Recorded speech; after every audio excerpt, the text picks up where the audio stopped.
No one knows exactly when the Chupacabra first appeared. All that is known is this: before humans learned how to make fire, before they even learned to fear the dark, the first goats were already dying, drained of every last drop of blood. That night, the barren highlands trembled beneath a moonless sky. The wind carried the scent of rusted iron, the smell of blood long spent, emptied of life. The Chupacabra crouched low, its gaunt body folded inward, its spine arched like a sickle.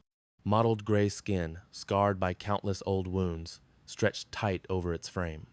Along its backbone, bony spines jutted upward, rising stiffly whenever it sensed danger. Its dark crimson eyes did not glow. The Chupacabra does not hunt with speed. It does not hunt with strength. The Chupacabra hunts with absolute silence. The lead goat makes no sound. Not because it doesn't feel pain, but because the Chupacabra has already sealed its throat before the brain can even register what is happening.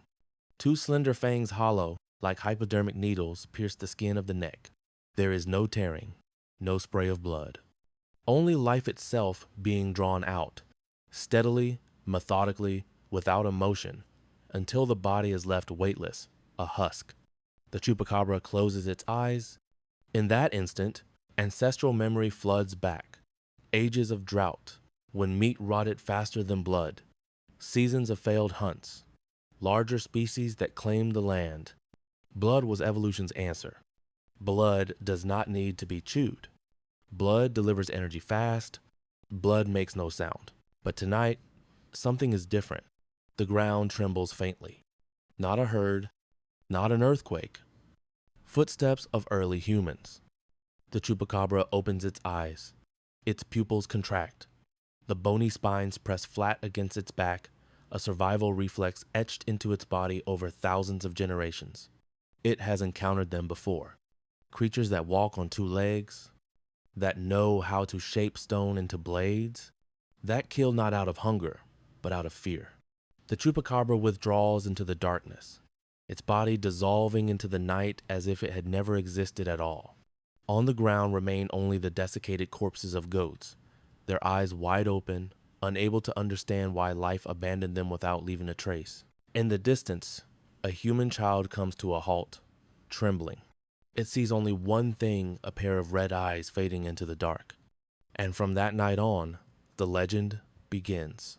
The world was not always as barren and lethal as it is now. Tens of thousands of years ago, this land was a red grassland, where herds of grazing animals moved like drifting clouds. Then, the climate turned. The rains vanished. The grass died first. Then the herbivores. And finally, the predators. Carcasses lay scattered across the land. Meat rotted beneath the daytime heat. Any creature that fed on it died of sickness. Only blood remained clean. In desperation, a small branch of hunting beasts, the ancestors of the Chupacabra, began to change. Those that licked blood before eating lived longer. Those with slender teeth, able to pierce skin without rupturing vessels, survived the drought. Evolution has no morality. It preserves only those that adapt the fastest. The first night of transformation was a nightmare. The young beast trembled beside the corpse of a goat that had died of thirst. It tried to bite bitter, rotten flesh. But when a broken tooth accidentally sliced the dead animal's neck, old blood seeped out. It drank, and the body reacted as if struck by lightning. The heart raced, muscles tightened. The brain flared with a rare moment of clarity. From that night on, they no longer ate like beasts. They fed, but the cost was terrible. The Chupacabra could no longer gorge once and sleep for days. It had to drink blood regularly. Without blood, it trembled. Without blood, the bony spines pushed upward, as if trying to tear through its own skin. Tonight, the Chupacabra catches the scent of living blood from far away. Not goat, not wild game. Human. A lone man, separated from his group, limps along a cliffside. Blood seeps from a gash in his leg, dripping onto the dry ground. The Chupacabra stops. Instinct screams. Ancestral memory warns. Humans are not like other prey. But hunger wins. It lunges. No sound. No wind. only the darkness being torn apart.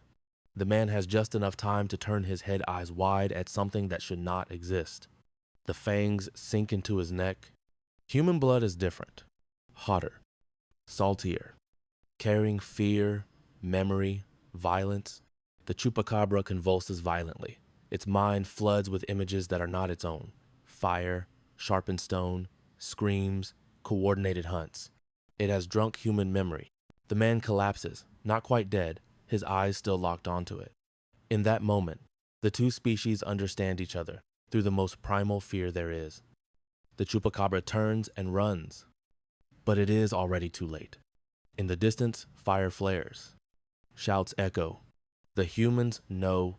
From that night on, the chupacabra is no longer merely a hunter.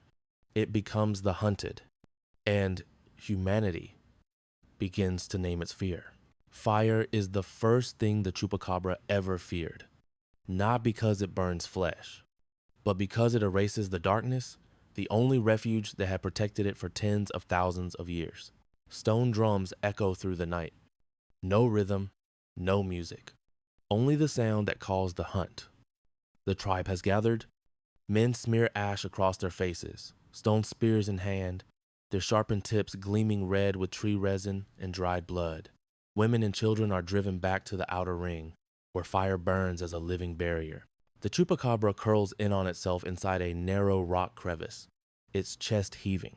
Human blood is still hot inside its body, too hot. Foreign images tear at its mind, people encircling massive beasts, shouts driving prey toward the cliff's edge. The instant spears plunge down without hesitation. The bony spines along its back stand rigid, scraping against stone with a grating screech. Smoke seeps into the crevice, sharp and suffocating. The chupacabra has to run. It bursts from its hiding place just as a torch falls, shattering into a rain of embers. Its gaunt shape slips through the light, neither fully beast nor anything humans have ever known. A scream rips through the night. Spears fly. One grazes its shoulder, tearing flesh. Thick, black blood spills from the chupacabra, dripping onto the ground, odorless, cold. The humans hesitate for a single heartbeat. They have never seen blood like this. The chupacabra seizes the moment, plunging into a field of broken stone, where fire cannot follow. But the tribe does not stop. They split their formation. They learn quickly. One group drives the fire forward from behind. Another seals off the escape. The chupacabra is forced onto a high rocky outcrop. Below lies a deep ravine, the wind howling like the lament of extinct species. It turns. Fire closes in. Spears rise. Human eyes fix on it not only with fear, but with hatred. A spear is thrown. The chupacabra dodges but a fraction too slow. The stone tip drives deep into its side. Pain explodes, sharp and blinding, dragging with it a surge of ravenous hunger. It roars. Not the roar of a beast, but the warped sound of a species with no place left in this world. Then it jumps. The gaunt body launches from the cliff, vanishing into darkness and wind. The sound of impact echoes up from the ravine, then falls silent. The humans stand still. They do not know whether it is dead. From that night on, the tribe raises bone stakes, hangs desiccated goat carcasses, and keeps their fires burning through the dark. At the bottom of the ravine, inside a cold stone cave, the chupacabra opens its eyes. It is not dead, but the world no longer has a place for it. The cave beneath the ravine is so cold that breath turns to mist. The chupacabra lies motionless for days on end, the wound in its side festering, broken, bony spines scattered across the stone floor. The blood within its body slowly drains away, bringing with it dull, relentless convulsions. No pack, no territory, no call of its kind in the night. It survives by crawling out of the cave on moonless nights, searching for small prey, lizards, sleeping birds, sometimes the bodies of animals newly dead, not yet rotten. The blood is scarce, bitter, barely enough to keep its heart from stopping.